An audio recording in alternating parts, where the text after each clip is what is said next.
Hello, everyone, and welcome back to the Sanderson Show, joined by the two legends, Luke, Tanner, and Jamie Phillips. And we are back for Combat Catch Up. Going to be speaking about UFC 310, which is in the books, UFC London, the beef between Merab and Umar Nurmagomedov. But firstly, boys, we have to start with some news from Ilia Topuria.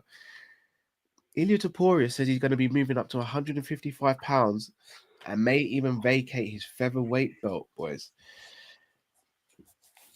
Do you think that's a smart move, or do you think he needs to stay at the weight for longer? Luke, you're shaking your head. Talk to me. Oh, Jesus Christ. Another fighter that's thinking away above their station. But he said he would vacate the belt, so he's not holding the belt hostage. Yeah, delightful. Yeah, delightful. He's going to vacate his belt. But come on, man. He's trying to be baby McGregor, isn't he? He's trying to jump up divisions, want second belts before you've done shit in the UFC. Just stay at 45, man. Just like fight some good contenders, because there are some good contenders at 45 for him. But why are you jumping up about 55? Like, I mean, apart from two potential fighters at 45, is there really anyone for him at 45? No, but if he's looking to build like a legacy, if he wants to build like a legacy at 45, he needs to stick around rather than, because people are going to call him a duck of him ducking Evloev, who, let's be honest, even though he's not the most exciting fighter in the world, he probably holds the biggest kryptonite to Topuria with elite grappling. Like, why jump up to like 55? Like, when was the last time he fought at 55? Was it Jai Herbert in London? Jai Herbert, yeah. Yeah, it didn't look great at 55. It didn't look great. Yes, he did knock him spark out, though. Did knock him spark out. Hear me out on this one. I know what you're saying regarding Evloev, but after watching that fight with Sterling, I don't think Evloev has anything that's going to threaten Topuria at all. I think Evloev gets slept by Topuria. I love Aljo. You guys know I love Aljo. I don't think Aljo beats Topuria. Well, we don't know unless we see that fight, and I just don't think we're going to see that fight. And like, let's be honest, he's talking about fighting Charles in like April, May. Like, he's talking about a whole nother level of competition. Like, you're not fighting guys that are in the top 25, top 30, and even top 50 in Jai Herbert. Like people are like talking about him versus Dustin Poirier. That's a tough night. Like, that's a tough. I just don't know if he's ready for that smoke yet. Let's be honest. He is undefeated. He needs to pick his moves. He needs to make his decision wisely. Because if he starts talking this, and then he jumps, and then he bites off a little bit more than he can chew when he jumps up at 55. Like look at the 55ers. The second he even hears that he's moving up, okay, our best mate Paddy saying new blood. Moicano says that he'll easily tap him out. Easy money. Like, Dustin Poirier's liking the idea of fighting him. So, like, the top contenders are sort of thinking, yeah, I might be take his star power away. But yeah, I'm pretty sure a decision is going to be made soon, because I think if he vacates, then it'll be Volkanovski versus Lopez for the title in Sydney. That'll make it a triple title fight card, by the way. Do you agree with Luke's takes on Topuria and moving up to 55? Sorry. Look, there's no money in featherweight, so he has to go up. I knew it. He's right though. Yeah, no Holloway there now. There's no money. He's beaten Volk and he's beaten Max. He's got to fight. For me, he's got to fight Diego Lopez first. Yeah. If he fights Diego Lopez and beats him, I don't think there's anything in featherweight that really is going to drive money for him. And Evloev's dog shit. He ain't making money. He's got to go lightweight. Look, the fight. Look, Arman, Charles Oliveira, Justin Gaethje, Dustin Poirier, Dan Hooker, Islam, obviously. Meccano. Benoit Saint Denis, Fiziev. Imagine him versus Fiziev. I think Max rematch, by the way. Max rematch. Max is thinking, oh, for fuck's sake, it's not this guy again. So I look at him and think, from his point of view, and it's not his fault that the featherweights are just not there for him right now. I think he's too small. if he fights Diego Lopez and beats him, I'd like to see him go and fight Charles Oliveira at lightweight. That'd be a great fight. I mean, I'd love to see him fight the winner of Merab and Umar in a champion versus champion fight. Oh God, no! Whoa. Are we I saying would that love there's to. F all in featherweight? There's Uh, F all between the title fight between the bantamweight champ and him. I No don't money. think we do enough. I don't think UFC do enough of this. Now, it's not about jumping weights. You can stay in your weight, yeah. But let's have champion versus champion fights. You know, let's have Pantoja versus Sean O'Malley or something like that. You know, let's have Volkov versus Ilya Topuria. You know, let's have these one-off fights. They don't have to move weights. Let's just have these one-off fights. UFC don't do it enough for me. They got to mix it up a little bit. They're too stringent. But I want to see Diego Lopez, Ilya first. They have to have that fight because Lopez deserves it. So that fight has to happen first. I agree. I think he's got one more, maybe two fights at featherweight, and he's cleared out the division within meaning or With within, star power. Yeah, meaningful. Yeah. The thing with Ilya is Ilya hasn't had a big run at featherweight, so it seems like he's kind of skipping the line, but he's beaten and stopped the two best in the division. And as the division's not as deep as it used to be. It's not like when Conor was there and you had Chad Mendes, Aldo, Edgar. You had all these guys who were one fight away from a title shot. Well, a lot of them have moved up as well. Exactly. Ortega's not one fight away from a title shot. Arnold Allen isn't. It's only Evloev and Lopez. Sterling, you could argue maybe Aljo. But even that that probably makes more money for him than Evloev. Yeah, but Sterling's not going to be in UFC much longer. So yeah, that as well. Yeah, he's alluded to himself that he doesn't want to fight beyond a certain age as well. So yeah, I mean, if I was to put you guys on the spot and say, right, he's moving up to 155, who's the first person you want to see him fight? Who would it be? What if he moved up? Yeah, to 155. Well, him and Islam's the obvious fight because look, they've both beaten one of the greatest in Alexander. Yeah. Volkanovski. So they both beat him, both stopped him. So the story tells itself. Very marketable. But I would like to see his first fight. I would like to see his first fight be Charles Oliveira. I have one. Go on. Make it Dustin Poirier's retirement fight. Oh, that's a bad way to go out, man. I'm not gonna lie. This is the UFC. This ain't about fairy tale endings unless your name's John Jones. This is about giving your star power on to the next guy before you leave. All right, we've all missed a name here. Someone he's had beef with in the past. Someone who's on a winning streak. Someone who's a massive name. Paddy Pimblett. Yeah, Paddy. You see that chin hanging out? That chin will be gone. UFC London. I think Paddy submits him. Oh, that's a bold shout. Hey, Ilya's grappling is severely underrated. It's his best attribute. Yeah, his grappling is his best attribute. It's not his KOs. His grappling is his best attribute. Like he submitted Ryan Hall, who's like a jiu-jitsu master, in his earlier UFC career. So like his grappling is severely underrated. Like people just don't test it because the boxing is elite. Doesn't throw any leg kicks, and like his leg kick defense, it is a massive worry going up to 55. So Charles will target it. Gaethje will target it. So he needs to work on the leg kick defense. I'll be real. I think he sleeps Gaethje.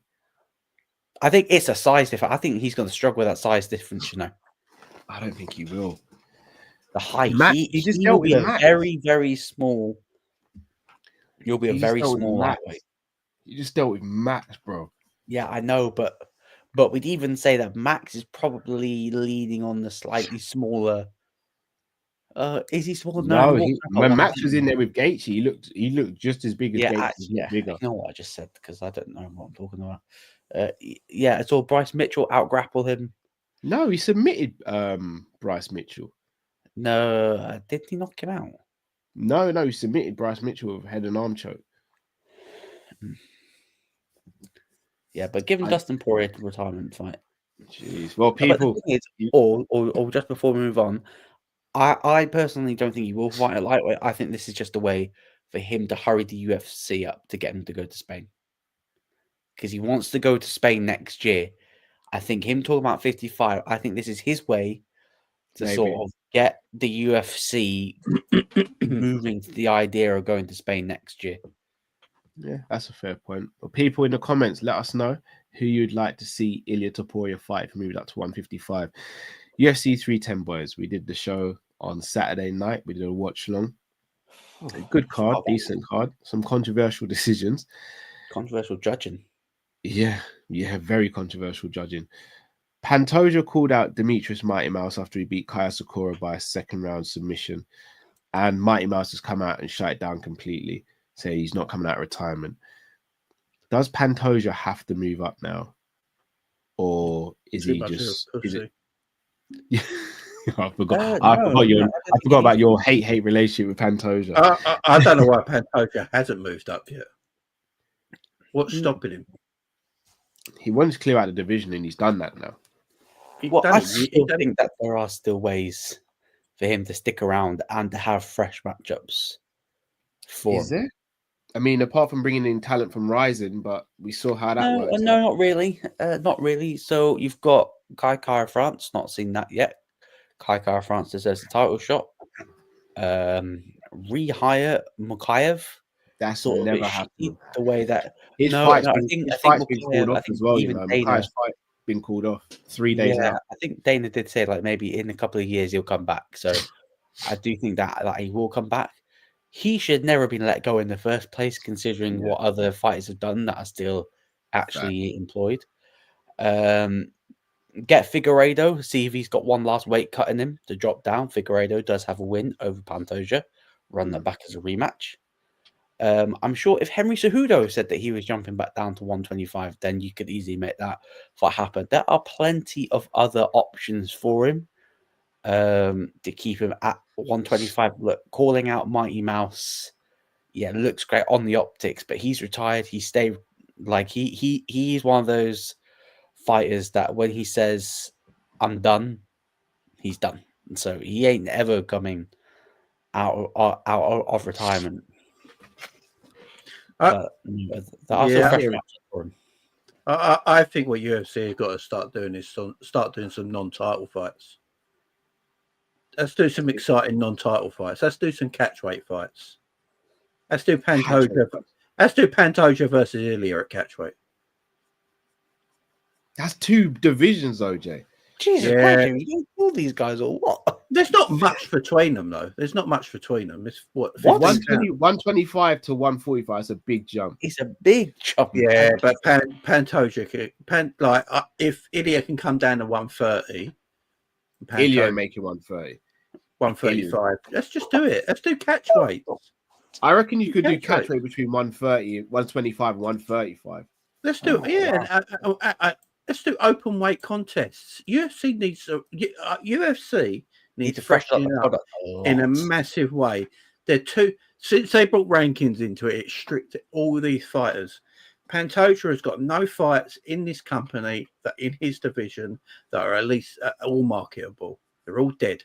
He needs to do something fresh. So do a non-title fight with Merab.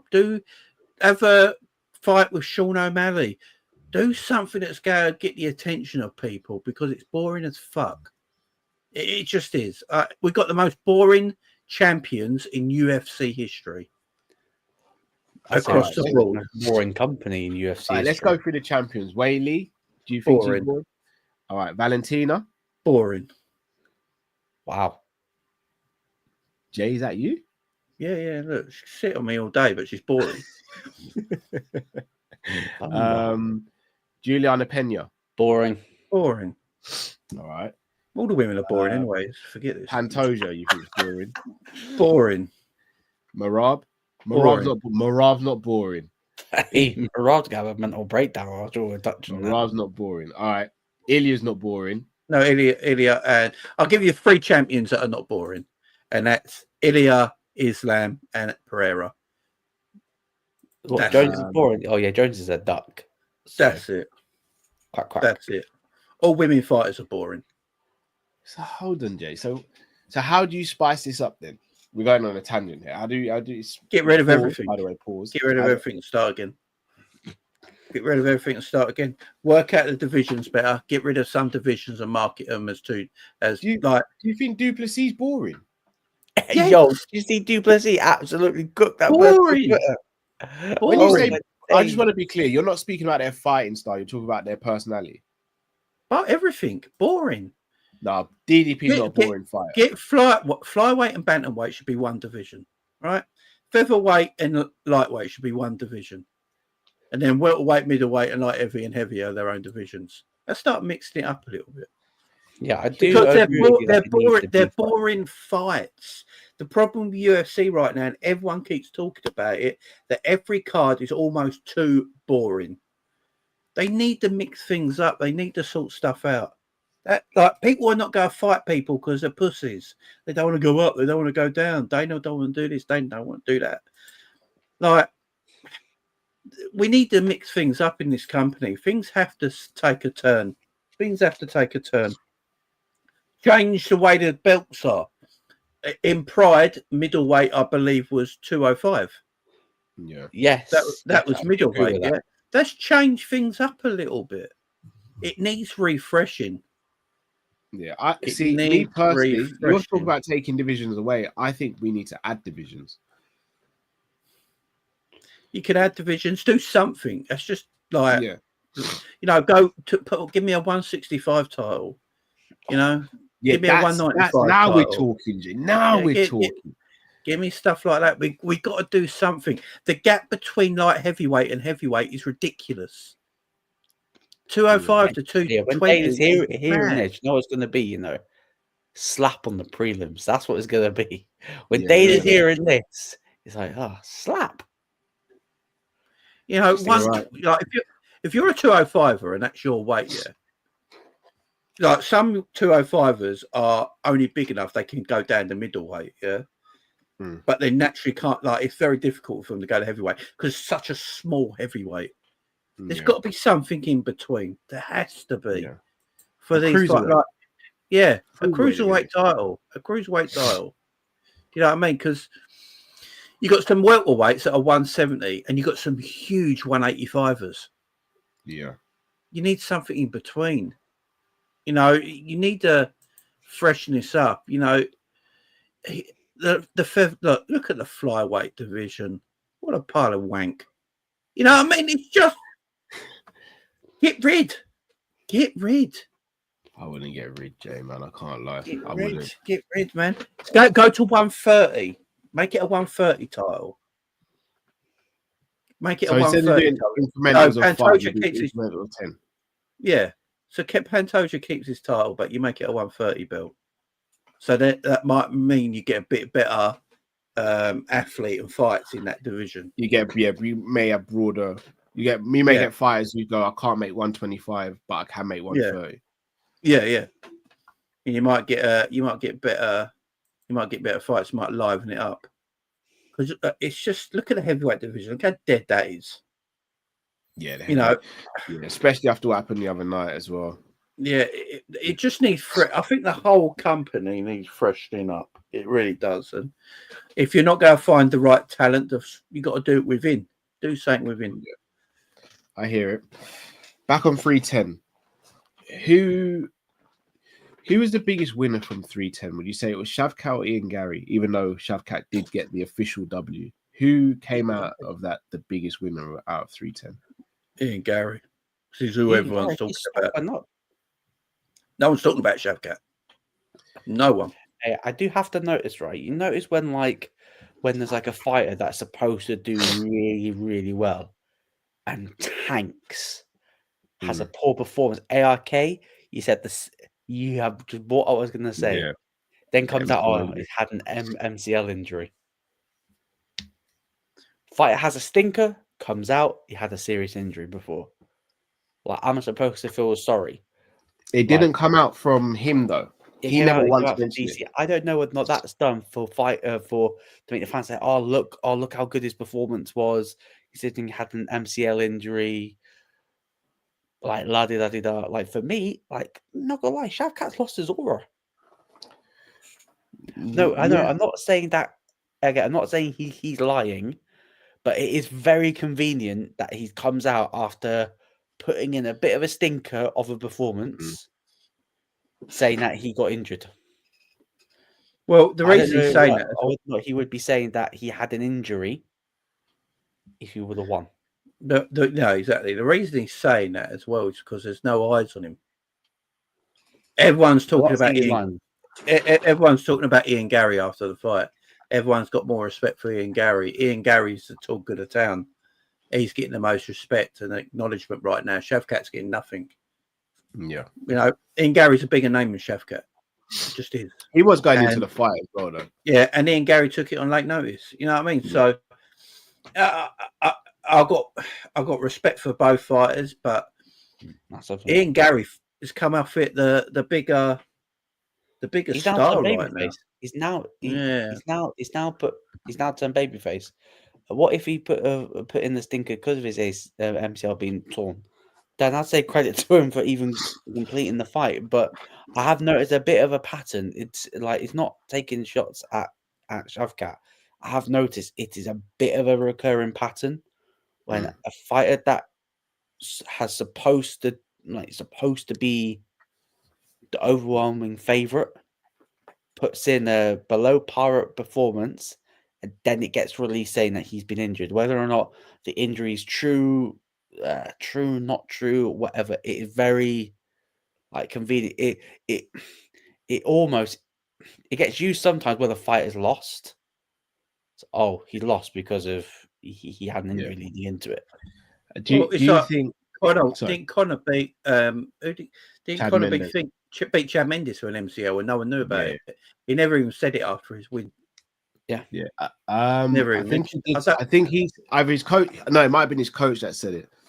But he definitely had the MCL injury. Conor never came out of it, did he? It's just look, I think Shavkat's a phenomenal fighter, and we all do. Absolutely, I'm not taking anything away from him. Yeah, Shavkat's a phenomenal fighter. Again, it's my problem with UFC and some fighters generally. Ian Gary came off that as a loss, as a bigger star than Shavkat did coming off of a win. Yeah. And that's the issue. That's the issue. And it's not the issue on the men, it's just what it is. Previously, a lot of people thought that Bilal would get smoked by Shavkat. Do you think that's now changed in people's opinions? And do people actually look at Bilal and think he's going to actually beat Bilal? One. Yeah, Bilal is so boring. He will put Shavkat to sleep. Hey, if we talk about the biggest loser of the night, it's Bilal Muhammad. He came off the big. Hey, security didn't even know who this guy was. Where's your belt? Yeah, where's your freaking belt? Yeah, you're the champ. Where's your belt, man? Where's your aura as a champion? No aura, no nothing. Security nearly told you to fuck off. Yeah, and now everyone's taking the piss out of him. But I think Bilal beat Shavkat. Yeah, I think he could as well. It's going to be an interesting. I hate saying it because I hate Bilal and I want that belt of him as soon as possible. But yeah, he's just got such a boring way of fighting and boring way of protecting himself. You know, like the GSP way of fighting. It's just that's how he gets wins. I'm going to let that one slide, Jamie. I do have to sort of like interject with ARK's comments. So you assuming that a fight is lying instead of giving them the benefit of the doubt. I'm not saying that the fighters are lying because of the injuries. It always comes out that when a fighter puts in the below par performance, because we know all fighters in the UFC never walk in that octagon 100%. It's impossible. Never. We all know that they are carrying a knock or something or another. Like usually when fighters like win or win well, the injury never really gets spoken about until a day or a few days afterwards. Then it gets announced, oh, so and so suffered this injury, he's now going to be out for a long period of time. Like, it was barely 24 hours, and then it got announced that he had an MCL injury. So It I'm felt not quite saying, calculated. The announcement felt quite calculated. yeah, it felt quite calculated to sort of, you know, like to say, hey, look, are the aura still there? Because let's be honest, Shavkat's aura took a hit. Yeah. Like, it took a hit because he walked into it as the never been to the judges' scorecards, finished every single opponent. And he's come out of it. Aura's taken a hit. Ian Gary's coming better off. Like, he's now gone full babyface, as in WWE's terms. Like, he nearly finished Shavkat in the 5th round, and he comes across as someone that you'd go. He mentioned the injury. It was almost a double turn. Remember WrestleMania 13, guys, when Stone Cold and Brett did the double turn? It almost felt a little bit like that. Oh, he mentioned the injury post-fight. The translator mistranslated it. Oh, right, okay. I didn't listen to the post-fight because we were on the watch along, and I haven't listened to it since. But I'm not saying that he's assuming that he's lying, benefit of the doubt, and stuff like that. It just seems very calculated. That's all. Yeah, I hear it. Another fight on the card that was highly debatable and controversial was the result between Cyril Gane and Alexander Volkov. Now, crazy decision in my opinion. I think Volkov won this fight 2 rounds to 1 pretty clearly. Do you think we have I've got to be careful how I put this. Do you think there's a problem with the judging, and do you think that they are allegedly picking fighters that they think the UFC want to elevate? For example, they know that the Gane and Aspinall fight hasn't happened and is quite widely wanted by the public. Do you think that helps them with their decision making when there's a close fight like this? While you answer, I'm just going to grab some apple juice. Bear me a moment. Okay, I'll let you start with that. I don't know. Maybe. Look, Dana was pissed, weren't he? He went over to Volk and basically said, "You won. You got screwed over there. Everyone in this arena believes you won as well. I believe you won, and we're going to make it up to you." And when he says we're going to make it up to you, that tells me he's thinking of Volk will get the next bigger match over Cyril Gane when they do the fights. I wouldn't be surprised if Volk gets the next title shot after Jones Aspinall over Cyril Gane, because Dana was fuming. He was fuming about it. He believes Volk got robbed. We all did as well. We all watched it, and we all believe he won that fight, and so does Dana White. So I don't know what the judges were thinking. We were all shocked when. Oh no, this is one judge in particular. Yeah, and you bought her up because she needs to be limelighted. Is it the same female again? Yeah, she's not very good. Female again, right? I'm not singling her out because of you know how some snowflakes take it, right? She gave 180. She did the book. Oh yeah, she's the one who gave the Yeah. And she was the one that has judged on UFC's scorecards before, and the commentary on the last event she did. That was John Anik, right? Even brought her up. I said I wouldn't want her judging my fight. DC said don't want her judging my fight. This is the UFC. Why are you getting the Athletic Commission to hire her as a judge? She is notoriously a shit judge. So why would you let her judge your cards? Judge your fighters? Why?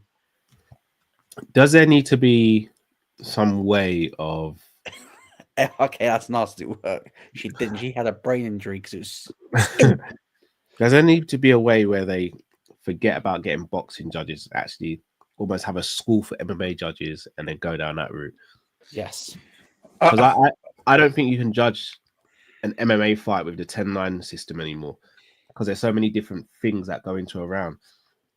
For example, in boxing, someone could jab your face off for 2 minutes 30 seconds, the other person could land a knockdown and they win the round 10-9 or 10-8. Sorry. In MMA, a knockdown is kind of standard. That doesn't give you a 10-8 though.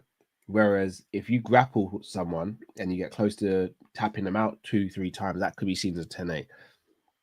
Do they need to change judging and break it down into different criteria? So 1 score for grappling, 1 score for takedown defense, 1 score for striking, and maybe 1 score for octagon control, and then combine the overall numbers and then that scores each round. Because I know it sounds more complicated, but for me, the 10-9 system doesn't really work. Not for MMA. Don't. I wouldn't have judges at all. So just fight to the death. No, I'd leave it. I'd leave it in the power of the referee. So you make the referee make the decision. Yeah. I'm all in for. He's the closest to the action. He's the closest to the action. He knows everything. He or she, whoever the referee is, knows. Are they not what's too going on. close to the action though? Yeah, but they'd have a better aspect if that submission was close. Is that an almost finish? They'll have a better aspect of what's going on in the octagon than 3 judges who probably don't know the sport. The thing with MMA judges, they're MMA refs. They're MMA refs. You know, they all participate in the sport itself. They know what the sport's about. Sorry, are you saying the referees? So, say for example, Herb Dean's the ref for a fight. He calls the decision at the end, or referees are the judges? Well, you can do it either way. You get all the refs as judges and judge it that way, or the referee can just call the fight. I'd also change everything. I'd have a 10-minute round in the first round. Why a 10-minute round? I'd have a 10-minute round, and then a 7-minute round, and then a 5-minute round. How long do you want these pay-per-views, man? Jay, do you know how much sleep we're missing out on already, bro? That's what I would do. I would have 10, Oh, 7, what if it 5. goes into the 4th and 5th round? How many minutes are those? No, it's only 3 rounds. So championship fights are 3 rounds. Non-championship fights are only 10. First round 10 rounds, second round 5 rounds. Second round 5 minutes. So first round is 10 minutes, second round is 5 minutes, and that's it. Championship, and then championship rounds are 10, 5, and 5. Sorry, that's what I would do. So what if someone wins round 1 and the other person wins round 2? Then it's a draw. Yeah. We'd have so many draws though, Dre. Jay. No, because they'd have to go for it because you got to get more incentives as well. You also got to bring in the red flag and yellow flag as well, where the referee, You want pride back. Yeah, it's basically. But pride back. It's the best way, though. That what UFC don't understand is that Pride had the best rules for MMA. They never admit to that because they had the best rules for MMA. Yeah, leave it to the ref to judge, or get referees to be the judges because they know the sport. No, the referees know the sport. It's as simple as that. And I don't think you can do enough work in the opening round of 5-minute fights. In a 5-minute fight in MMA, I don't think you can have a feeling out round in MMA. I think that it don't work. That's why I think like if you have a 10-minute round, it's your opening round is 10 minutes. If they fill out for 5 minutes, then they go for the next 5. You'll have a better round. I think we have too many fill-out rounds in MMA, and you haven't got time for it, especially when it's only 3 rounds most of the time. Fair enough. So I'd have a 10-minute round, a 5-minute round, and a 5-minute round for title fights, and then either leave it in the power of the ref or get all the refs to be judges because they understand the sport better than anyone. I want refs to be judges. Yeah, like McCarthy and all those guys. I want them. I'm not against it. Yeah. I'm not against it. Yeah, the whole rule book needs to be ripped up. Needs to be ripped up working. because the judges, because I think they judge it on like the 3 C's or the 3 D's. Damage, is it damage, duration, dominance? Yeah. You have 3 different judges. That's 3 different things. There's 3 different preferences on how they like a fight to go. One judge might love the grappling more than the striking, so they'll edge it to the grappler. One judge might love the striking more and hate the grappling. Like, let the ref make the decision. because he is the one that's in there watching them fight. So I disagree with Jamie with the with the length of rounds and stuff like that. But I do also agree with him. Just bring back some pride rules. But Dana's never going to do that because that's just him admitting that the product's not at the level. And this is the thing is the UFC is so big. It is a cash cow. Like it's all like this. The UFC this year has been printing money. This year, so I changed something that ain't broke in the eyes of Dana. The company ain't broke, so don't fix it. There's got to be a way that they can get rid of their athletic commission. It's the athletic commission that's holding them back. So I think they already got rid of USADA, so do not be surprised if they. I think they can. With the athletic commission, bypass it or do something. So, do you know how WWE got rid of the athletic commission? No. They called it sports entertainment. Oh. That's how they got rid of the athletic. A lot of people might not know this, but wrestling back in the day had an athletic committee. They like boxing, MMA, and all that. That's the reason Vince termed. That's why he came on telly that time and said what wrestling is, and it's more sports entertainment than the real what you think it is. And he did that so he didn't have to pay money to the athletic commissions anymore. They call it UFC were meant to do that though. So what UFC have got to do is find a way of, because they can't do that because they're real. So they got to find a way of not having a certain athletic commission. They got to, because it's the athletic commission. You can get your fighters on the juice can always be fighting. Fuck it, do it. I want to see it, man. I want to see a leopard fight a leopard. Do you know? Don't you? Yeah, that's what I want. To see that happen. Don't see that in the UFC. I want to see a leopard fight a leopard. I want to see. I'd love it. I want to see a man run 7 seconds in the 100 meters. I want this. Yeah. This is what I want. You know, if they got rid of the athletic commission, UFC then can hire their own staff to do everything. They can hire their own judges. They can change the rules. You know, because the judges are always going to have to be the 10-9 judges because it's the athletic commission that employ them. Dana's got no control over judges. He must be able to do something. No, he can't sack them off. They're all part of the athletic. Even if you can't sack them off, then surely you can even speak to them and be like, can you just revamp how it's being done? He's got some clout in this. Yeah, they got to do something because the fights are stale. The judging is terrible. The referees, the one thing that's got better probably in MMA recently is refereeing. But apart from that, everything's stale, man. Like everything. And the judges are terrible. They're ruining fights and they're ruining fighters as well. They're ruining fighters' careers. Yeah. With the terrible decisions they're giving. Yeah. And the thing with Octagon control has always done my head in. Why is that a point? Why is that a factor? What's that? Why is Octagon control a factor in points? No, because some fighters like to be counter strikers. So So they're not going to have Octagon control, are they? So immediately they're going to lose more points. So it's going to be harder than it's going to be harder for counter fighters to win point decisions because they're not going to do the things that their judges are meant to be looking at. Yeah. Agreed. People, let us know your thoughts in the comments below. Merab and Umar kind of stole the press conference for UFC 311 last week. However, it came out. Merab put out a video. I don't want to play it for copyright reasons, saying that the person that hit him in the crowd is actually one of Umar Nurmagomedov's friends. Do you think this is Umar and his team playing mind games? And do you think Merab is too emotional going into this fight? And would it be his downfall? He's a pussy. Yeah. If it's mind games, then my God, they are succeeding. Maybe not the way that I would have done it, because let's be honest, I find it a little bit classless that you're literally slapping him like in the crowd. I do find that very unsportsmanlike. But he's lucky yet he didn't again, get himself Merab is battered. absolutely fucking rattled. He is rattled over that. He's rattled over what Umar said on Twitter. Actually, no, I lied. What Ali said on Twitter, Ali Abdelaziz, using Umar's account.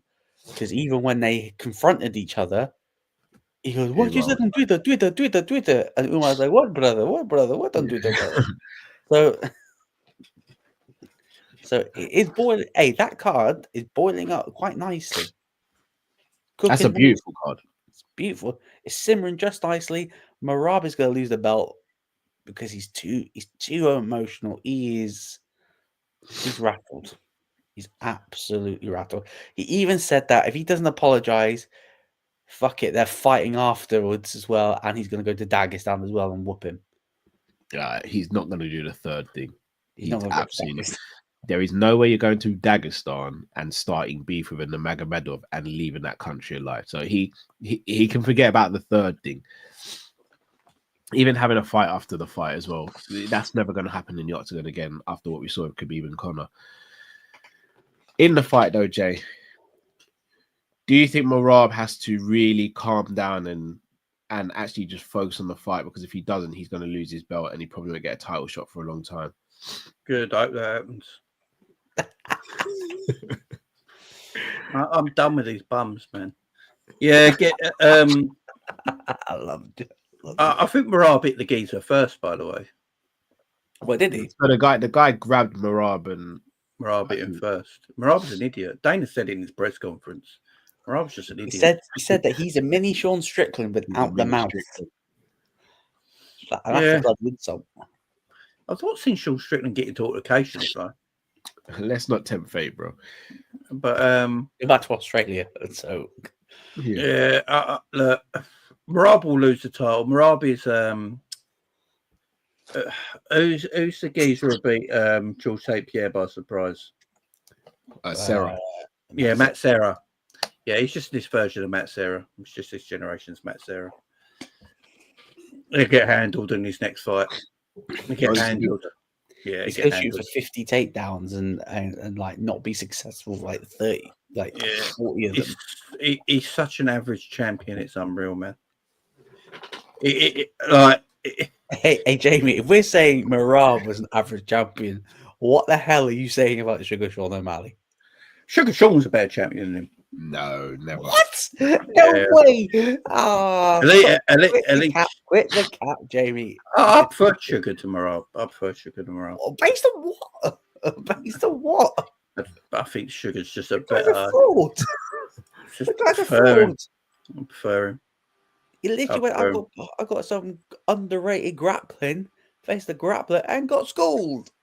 I like in his event that was built around him. I think if they fought again, O'Malley beats. I highly doubt it. I highly doubt it. Highly doubt it. Is that the fight you're most looking forward to on 311? Because for me, it's Hill Prochazka. It is Hill Prochazka because There's so many backstories to that. Hill's getting slept. I'll be honest with you. I think Hill gets slept, and then Alex is gonna just retweet him knocking Hill out. I actually think Hill beats Yuri. Yuri's too ill-disciplined, and I think he gets caught with something. Yeah, I think Hill wins it, and then Hill fights Ankalaev and becomes champion. What, Pereira's not vacating that belt? You think Ankalaev's going to beat Pereira? Mm-hmm. I think Ankalaev's he's going to just grapple him. He's not going to stand up with him. He's going to grapple for 5 rounds. And he's going to smother Pereira and slow the fight right down to his pace. Mm. And then Hill will become champion by beating Ankalaev. Yeah, dude. Hold on, yeah. I don't know if I'm going to try and segue this into the next thing. I think the loser of that is going to fight the winner of Blachowicz versus Carlos Ulberg at UFC London. Perfect segue, Luke. You might as well do my job. Carlos Ulberg versus Jan Blachowicz will be officially fighting at UFC London in March. If I'm not mistaken, the only fight announced on that card so far. That's got massive implications to the light heavyweight division as well. Because if Carlos Ulberg wins that fight, he's automatically in like the top 4 of the division, and then you're asking basically for him to have a fight with the champion soon as well. Which fight would you both like to see headline UFC London if you could pick one? What are the fights at the moment? It's just that one, Olberg and Blachowicz. If you could make a fight for UFC London, what are you making? That should be on the prelims. No, that would be a good stand-up fight. That one. Yeah, maybe open the card. A difficult one because they've pretty much confirmed who's main event in it. Who's main event in it? Leon's main event in it. Oh, with who? Well, the rumor is it's going to be Leon versus Sean Brady. Oh, I'm saying exactly what I'm calling. Boom! God, so yeah, but that's exactly what I'm calling. Yeah, we're gonna sell tickets out. Him versus Sean Brady. Like, let's just get. Right, put Leon as the opener, and put Allberg as the main event. I ain't having it. I can't sit there and watch a London fight night knowing that I've got Leon next. Oh, I can't do that. The man's finished. Retire. No, that's sorry to be the bear bad news, boys. If it was like me personally, I would have had Leon Edwards versus Ian Gary. But Ian Gary's made it pretty clear if he's fighting in Europe, he has to go back to Dublin. Yeah, I completely agree with him. The UFC do need to go back to Dublin. They're not doing it with Ian Gary though. I think they fucking have to. They ain't going back to. Well, with Dana's comments about a certain Conor McGregor earlier, he's coming back to fight. Did you hear him? Did you hear what Dana said? Unfortunately, no, what did he say? So they asked him about the Conor situation. He basically said he couldn't give a shit, and Conor will fight next year. Yeah, he did. Allberg is shit as well, by the way. Like dead food. I mean, don't rate him at all. No, he's dead food. He lost that last fight. You think so? Yeah. I had him win it. It was a close fight, though. I had him win it. Elstemir's cack as well. So, yeah, I don't see Allberg becoming champion. This is why I keep talking about the divisions are dead. Just are. Like I believe the top 2 in every division are almost too good for their divisions. It might be. And everyone below them is so average. You know, if you look at all the divisions right now, look at the champion and number 1 contender in all the divisions. Everyone underneath them are pretty much dead food compared. Yeah. Fair dues. Well, boys, I'm going to wrap up there. Have you guys got anything coming out over the next few days or week that you want to promote or speak about? I've got my memoirs. I'd pay good money to read those. I'd pay good money. Tomorrow morning, I think. Yeah, tomorrow morning. Not at the moment. No, not at the moment. Big up tomorrow for a double watch along. Who's your double watch along, Jay? I'm doing City Juventus. Is that the early kickoff? No, I'm doing 2 games at the same time. So I'm doing City. Yeah. I'm doing City Juventus and Borussia Dortmund Barcelona. You're not doing Arsenal Monaco, no? No, Drift's doing Arsenal Monaco. All right, never mind. I rate it, Jay. I rate it, man. I rate it. Wait. But nah, boys, absolute pleasure as always. Again, I know I said it on Saturday, but just again, a massive shout out for you both on Saturday. Over 5 hours we did that stream for, and without you guys, I got half of it. To be fair, no, you did more than half, bro. Oh, yeah, I forgot half of it because I was falling asleep. I told you when I fell asleep, I barely remembered any of the stuff I fell asleep through. It was like you had concussion, right? Yeah, it was. Yeah, I told you. No one believes me. Fair. Once Antonia went out to do her thing, I literally fell asleep on the sofa, and I didn't wake up until someone called me. I think Antonia called me. It was like joining me up for McDonald's, and I instantly snapped out of it and woke up. Bro, the amount of times I've just wanted to fall asleep during watch-alongs. Well, the amount of times I have fallen asleep during watch-alongs, but it's rough. Just really quick predictions before we sign off. Buckley versus Covington, who wins? Buckley. Covington. Got the deciding vote. I'm going Covington, unfortunately, but I'd love Buckley to win. I would love Buckley to win. We'll see. We'll speak about it obviously next week, and then go from there. People, if you haven't already, make sure you smash the like button, subscribe, click the links in the description. One link for Jamie's channel, one link for Luke's channel, but one action, and that is to subscribe to both people. I'll probably be back on Thursday or Friday. I might be back on Big Up on Thursday to do another Quiz Cow video where you guys can come and ask me anything over on Big Up. Oh, I've got a lot of questions. Yeah, you might not be able to We'll answer them as well. But yeah, catch me over there on Thursday, and then I'll probably have a video on YouTube before Friday, and then one on Friday as well. So boys, absolute pleasure as always. People, till we see you again, thanks for tuning in. Take it easy, everyone, and see you soon. Adios.